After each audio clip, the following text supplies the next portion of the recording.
Hey guys, how's it going? Matt here from Flight Club. Just waiting. We do have someone joining us today, someone very, very special. He's going to tell us a little bit about himself, but he does a bunch of tours all over the world. So, very exciting day on our go live today.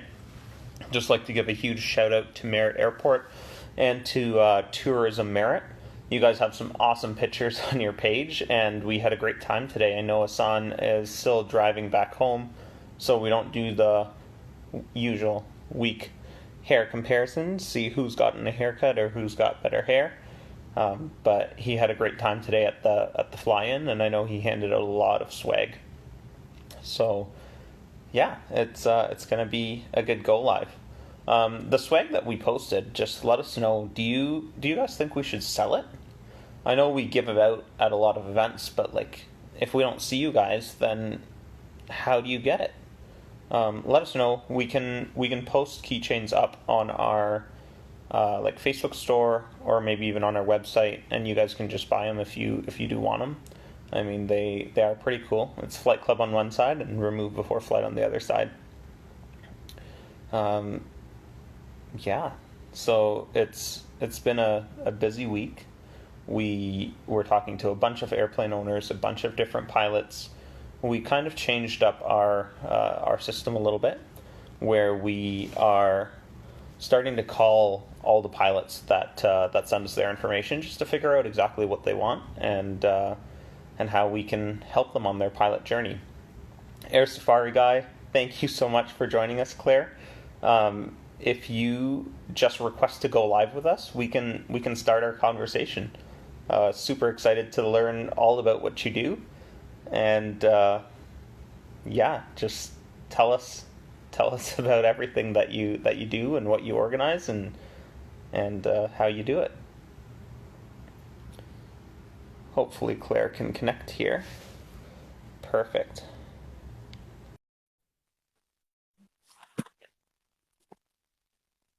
Claire, are you joining us? I think we're connected. Hey, we are connected. How are you today? Good. How are you? I'm good. I'm so glad you were able to join us today. Yeah, happy to do that. Looking forward to it. Yeah. Today was a really good day for flying. It was awesome all over the place. Asan was in Merritt, BC at a fly-in event that they had there, and he was just visiting with a bunch of airplane owners and pilots. So hopefully we got some people from Merritt checking in because he was chatting with a lot of them about going live with you today. Okay, great. Sounds like Yeah. a way to spend the day. Yeah, absolutely. Did you hear about the airplane in Buttonville today? I think they landed on Highway 16. No, I didn't hear about that. I've been Yeah. running around all day. Haven't really got caught up with the news. Everybody okay? Yeah, I think everyone was fine. I'm not exactly sure what happened. I just know they landed on the like road before Buttonville, Yeah. and then after that, the airport was shut down for a bit. But it seems like it's back open. I saw some people flying. Oh, sorry. No, no worries. I was adjusting it and adjusted it too far. So, tell us about what you do. What is Air Safari? Okay, well, I think the simplest way to explain it is it's similar to an extended club flyout. Except when we go out for 15 to 21 days. That's a typical trip. And we take care of all the organizing and all the planning. So we have a route planned, we have all the hotels booked, we have all the meals booked, all the transfers, all the activities. So as a pilot, you still get to fly the trip as pilot in command. And you get to log the time, of course, if that's important. Uh, but you really just get to sit back, know that everybody's has taken care of all the logistics, and enjoy your trip. And a little bit different than a flyout is we operate in we offer tours in Canada, Australia, UK, Ireland, and France. That's awesome. Yeah, So it's basically like a summer camp, but with airplanes. yeah, exactly, exactly. So it's way better. Yeah, our routes are typically loops, so we don't backtrack on Mhm. any part of the trip. And of course, when you go internationally, when you go outside of Canada, most people are looking at getting a plane provided by us. And for Canada trips, and this is where hopefully we'll be working together in the future. My clients who will come typically from Australia and Europe, they'll be looking for me to supply planes, and that's really important to provide them with quality aircraft. Yeah. Yeah, you're on a long trip, a 15-day trip. Some of our trips go up to 5,200 nautical miles, so on and so forth. We put a lot Wow. of flying in, and I don't want to be worried about whether a plane's going to make it around or not. There's enough. Yeah, for sure. There are enough variables with an aircraft as it is. I don't want to start out with some With maintenance aircraft issues. a bit dodgy.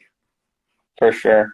So your typical tour is like 3 weeks long and maybe like 50 hours of flying? Yeah, the range is 15. Let me just check my notes here so I give you the correct information. Yeah. 15 days is our shortest and 23 days is our longest. The 15 day is a 25-hour trip, and the 23 days a 56-hour trip. And you're looking at 2,200 nautical miles all the way up to 5,600 nautical miles. And That's awesome. yeah. Interestingly, the longer they are, the more popular they are. And I think one of the reasons for that is once people have made that decision that, yes, I'm going on a flying trip, and they start looking at it, they'll say, well, if I'm going to do it, I'm going to do it right. And Yeah. so that's why the longer trips tend to appeal. And For sure. part of what we do, and a big part of what we do, is get away from the big centers. We get out into remote areas, and talking to people who aren't pilots, they try to understand what the appeal is. And for pilots, we know use this beautiful machine to go to places that you can't get to easily otherwise. And Yeah. so, for example, on one of our Australia trips, we go to an island that is only accessible by airplane, small airplane, and it's just absolutely beautiful. So we do look for really unique experiences, but at the same time, we'll get to, for instance, in Australia, we'll get to Ayers Rock. We'll hit the iconic stops. We'll make sure we don't miss them, but we also add the remote stops, and that makes for a very, very interesting mix. Yeah, that's so cool. It's basically like you get to see the entire country while visiting all the places like a general tourist would want to see, while seeing all the backcountry stuff that you don't usually get to see on a typical tour. Yeah, exactly. And it's interesting. My most popular trip is a 22-day trip. We start in Brisbane, which is east central coast of Australia. We go into the interior to Ayers Rock, then up north and loop around down along the Great Barrier Reef and so on and so forth. So it's quite extensive. And at the start of when I meet the clients at the start of the trip, I'll tell them all at the end of the trip, this is the experience that you're going to have. You might be sitting in the bar in Brisbane, and people will hear your accent and say, "Oh, where are you from, mate?" And so, from wherever, Canada, Britain. "Oh, so you're over visiting Australia?" So they'll start a conversation, and they'll say, "Oh, where have you been?" And they'll start telling them, and as the conversation goes on, and they'll say, "Well, I've been to Charleville," and they go, "Oh, that's nice. Been to Birdsville." "Oh, I've never been to Birdsville." "Been to Coober Pedy." "Oh, I want to get there too." I've been to, they start going through. And the people are just, by the time they're finished, they say, "Mate, you've seen more of Australia than I have." Which That's is awesome. kind of a neat thing. And people Yeah. have told me that, yeah, that's exactly what happened. I'll meet them at Oshkosh or something, or they'll send me an email and say, it's exactly like that. They just couldn't believe all the places I'd been to. That's awesome. Yeah, and How many tours have you organized? You sound like you've been all over the place.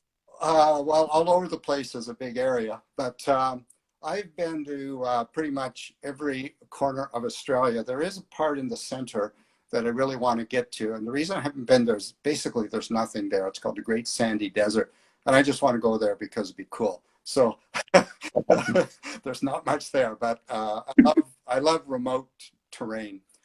Yeah. Anyways, yeah, I've been doing tours since 2004, and Wow.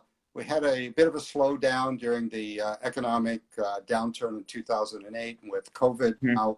now, things haven't been busy for about the past, well, they haven't been busy at all for the past 6 months with all the border closures. Yeah. Over the years, I've done about three dozen trips in different parts of the world, well, the ones I've mentioned. And what I really enjoy is that I go on every one because I enjoy them so much myself. And the other thing is, it's kind of like a bit of a boutique business in that people meet me, I tell them what they're going to get, and I'm there to make sure that we deliver on what I said that they would experience as Yeah. possible. You know, I can't guarantee weather and all that standard stuff, but you know, I'm along and making sure that as much as possible, I deliver what I promise. And when people are coming back 3 and 4 times on my trips, then that's pretty gratifying, and it's great. It's great to have Absolutely. friends because now they're friends. You're just traveling with friends. Yeah, you have a lot of returning friends. That's awesome. Yeah. And your business is that you get to see the world, which is even better. Yeah. Well, it's you know, you when we were chatting before, you asked me how I got into this, and Yeah. well, I started the business, did my first tour in 2004, and a year or two before that, I was working for Alcan Aluminum, and they had a big change, and I won't go into all the details, but we agreed to part ways, and so I had some time to look around, and I went on a flying trip in Australia, and That's awesome. I really had to give a good think to what I wanted to do because it was too early to retire, and I didn't want to retire until after that. And I realized that the things I really enjoy are aviation and travel. So after I did this trip, started on the east coast of Australia, went all the way to the northwest corner, all along the northern coast, did 60 hours in a 172 RG, 6 weeks of travel. I landed back at the place we started in Brisbane and thought, gee, that was a lot of fun. I'd like to do it again. And I can't imagine that I'm the only one who would like to do something like this. So that was really the start of it. Then I had to figure out a way to do it. And somewhere in my files, I still have the 3 pages of notes that I made when I was sitting in a Starbucks one morning and outlining how I was going to put this all together. Shortly after that, I discovered that there were people who were doing it. I thought to some extent, I seem to have reinvented the wheel, but what was reassuring about that is that it demonstrated to me that it was a viable concept, and then I just started and had a go at it. So That's awesome. yeah, the two things, it just combines my my love of travel, my love of aviation. So it's kind of perfect. What would you say is your most memorable moment or memorable moments from your tours? Yeah, it's similar to that's similar to the question I get, what's your favorite trip? And it's really hard to answer that. But just looking at some notes I made here, there was one trip we were in Hobart in Tasmania, and we'd been there for 3 nights, which is our standard stop in Hobart. We're ready to go. And it was absolutely howling that day. And we went to the aviation base, and they said, mate, you don't want to go today. It was a charter company that did tours Mm-hmm. in air vans around Tasmania. So they know the terrain, they know the planes, they know it's their turf. And Mm-hmm. said, we're not flying today. It's too bumpy. So they said, but tomorrow looks really, really good. So we said, okay, we'll stay one more night. And then when we departed the next day, so we're behind schedule. So we took off crack of dawn, but we had absolutely beautiful blue skies, calm air, and spectacular scenery all around the southwest coast of Tasmania, which is the wild coast. Never been able to do that since, but some of the most spectacular photos I've ever taken on a trip are flying along that coast. And whoop, so that was a highlight. Um, sorry. I think we actually shared some of the pictures that you took on that trip. Okay. When you we stole them from your Instagram and shared them in our story when we were saying we're meeting with you this week. Yeah, yeah. Well, they're absolutely spectacular. I mean, every time we do the Tasmania trip, I say I hope we get to do that southwest coast. So we will another. You had told me another time when you guys were all flying and you saw camels. Oh yes, Um, yeah. That was what? also in Australia. We were flying over the Simpson Desert, which is on all my trips the most remote part, the most remote trip or section of any trip. We are hundreds and hundreds of miles from anything. People still die in that desert if they go out and they're not prepared. So it's really rugged. Anyways, we all happen to be flying within visual contact, and we're all flying at minimum altitudes. And I could see 2 planes ahead. And as we're going along, we're all chatting with each other. And the pilot 2 planes ahead had said, "Camels, banking right." So I saw this plane just do a bank right, and then the plane behind him said the same thing. I'm following you, Matt. And he came around, and then we came around. So there were 3 or 4 planes circling these camels. And interestingly, there was a white camel in the group. I remember that. I do have a photograph of that. It's a terrible photograph, but there's a white camel. But just to watch these 3 planes circling around was completely safe. We could all see each other. Everybody was on the radio. Everybody was very responsible, very sensible. But it was absolutely just one of those moments that say, wow, I'm so glad that happened. And, That's such a cool yeah, story. that was spectacular. It sounds like I've got to come with you on one of these trips. You're welcome to come. What would you say is like the most peculiar thing you've seen on one of these trips? Like, what's the weirdest thing that's happened that you're like, oh my goodness, wasn't expecting that? Yeah, that one's pretty easy. We again, on a percentage basis, I've done a lot more trips in Australia than the other places. So a lot of my stories come from Australia, and because we're traveling distances, the trips are longer. But anyways, again, it's another Australian experience where we landed at the airport we were going to land at for refueling. And we were about to cross the Bass Strait, which is about 20 nautical miles of very cold water. So you want to make sure everything's fine, full tanks. Not that it's a long distance, you just don't want to have any risk whatsoever. So we landed, then we did a little briefing, we'll have weather check, just to make sure everybody's ready to go.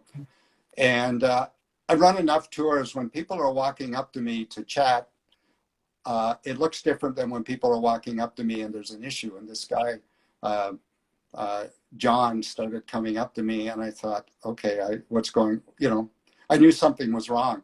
And he looked at me with a surprised look, and he said, I lost my fuel cap.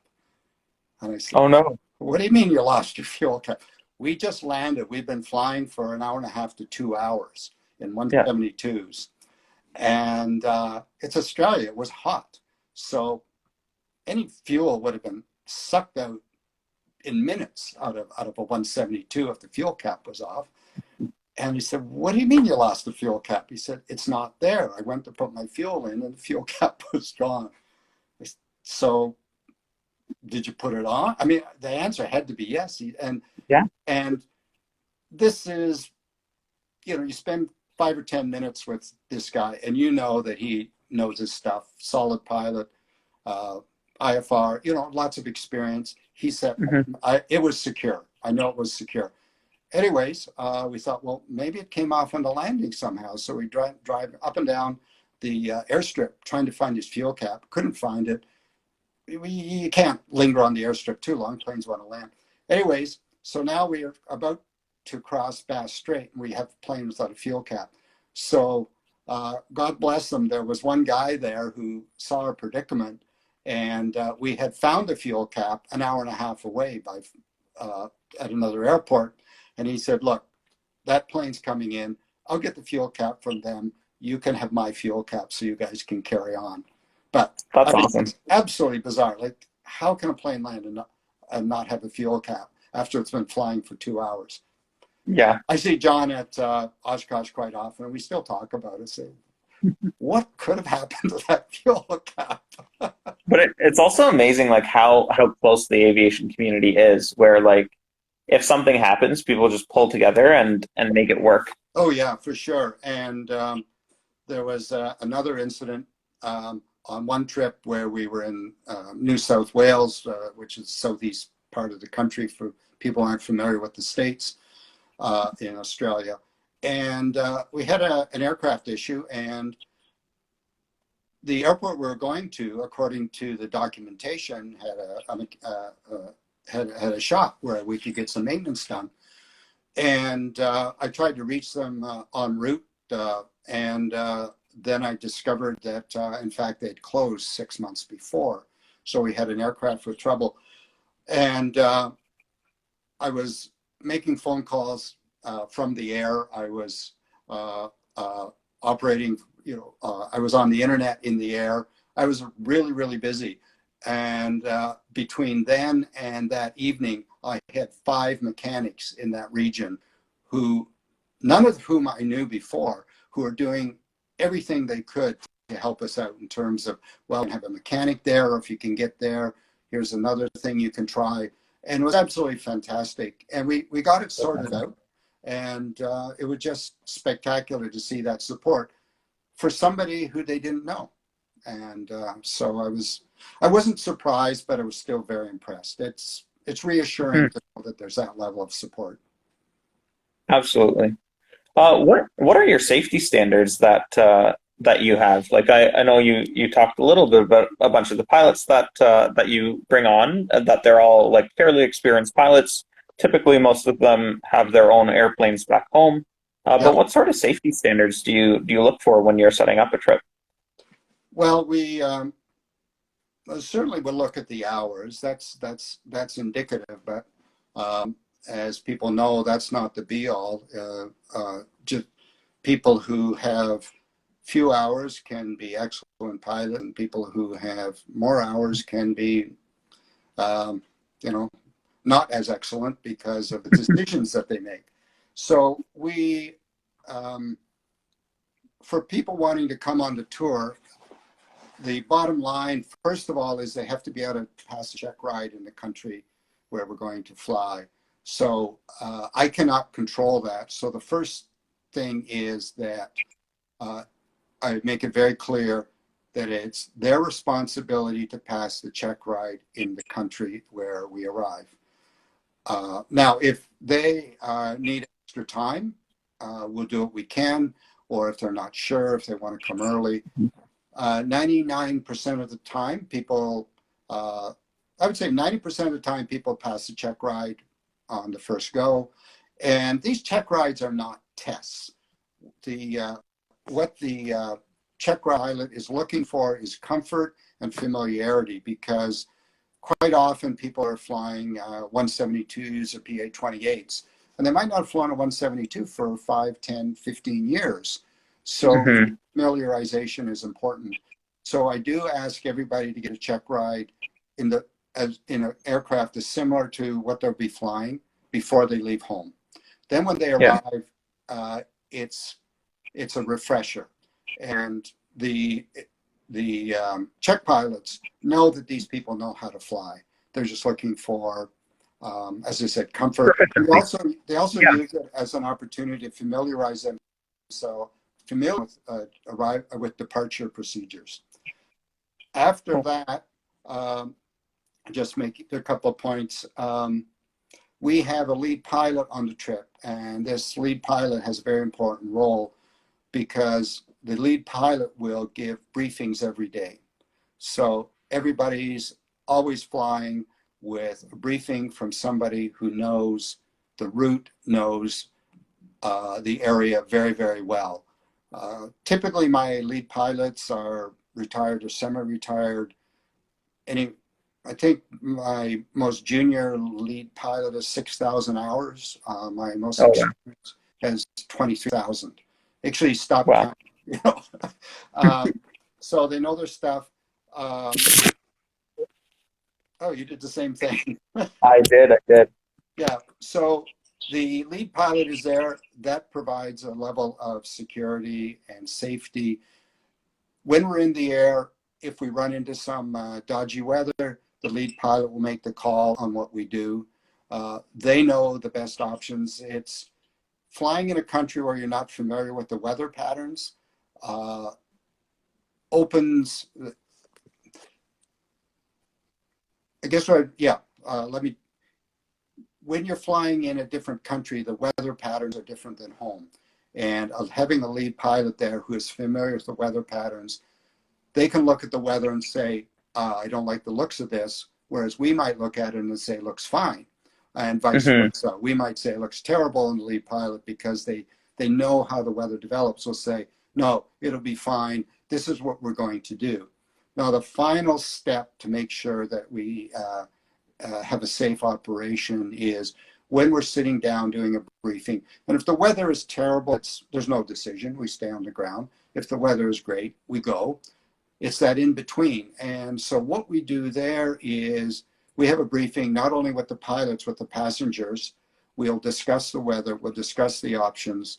The lead pilot and I, will have a recommended game plan for the day, which might be we're going to fly to that airport, get fuel, and then we're going to call ahead to see if the wind has changed at the destination airport, because there isn't a cross strip and we can't exceed the crosswind limitations of the aircraft. We make sure everybody is comfortable with the game plan, and that includes the passengers. And we have had trips where passengers said, I'm not comfortable with this. So we said, okay, we're not going to go yet. Let's talk it over. And sometimes we've had pilots say, I'm not. Sometimes passengers have said, yeah, I'm good to go. And the pilots have said, no. We make sure everybody's comfortable. And I must say, every time that's happened, where I personally have been thinking, let's go, and somebody has said, I'm not comfortable, I've never regretted any of those delays, because, quite often it's a delay, quite often. But sometimes we've stayed an extra night just because everybody said enough. One person said, I'm not comfortable with this. So that's a really important part of our process, that we make sure everybody is okay with the game plan. And when you're basically booking a trip and you're considering it as like traveling with friends, I guess it doesn't really matter. Like, who cares where you stay when it's airplanes and touring, right? Like, it's always a great time. It's always a great time, but we do like to stay in nice accommodation. I have learned that my clients do like nice accommodation, particularly the approach that I've taken, where it's different than a lot of flying trips organized by flying groups, is I view this first and foremost, this is a vacation. It's not first and foremost about the flying. So what does that mean? That means we have a lot of 2-night stops. That means we stay in really nice spots. Now, you're in outback Australia. It may not be the Taj Mahal, but it will be clean. There'll be a shower. There's one place where it's cabins that we stay in, but we're there because it's such a great destination. When we're in more urban areas or more built-up areas, we'll stay in hotels that add to the trip. So, for instance, when we're in France and we're down when we're in Nice, we stay 3 nights in Nice. We stay in a hotel on the French Riviera, and I get rooms overlooking the Mediterranean for my clients, because it's a vacation and I want them to open that window and go, my God, is this beautiful? And it is. When you open your window and there's the Mediterranean in front of you, not another hotel, there's the Mediterranean Sea. It's absolutely gorgeous. And we always organize the best thing to do at each place. And that's the other thing for anybody who's traveled. I always say, you always know what you should have done when you're leaving.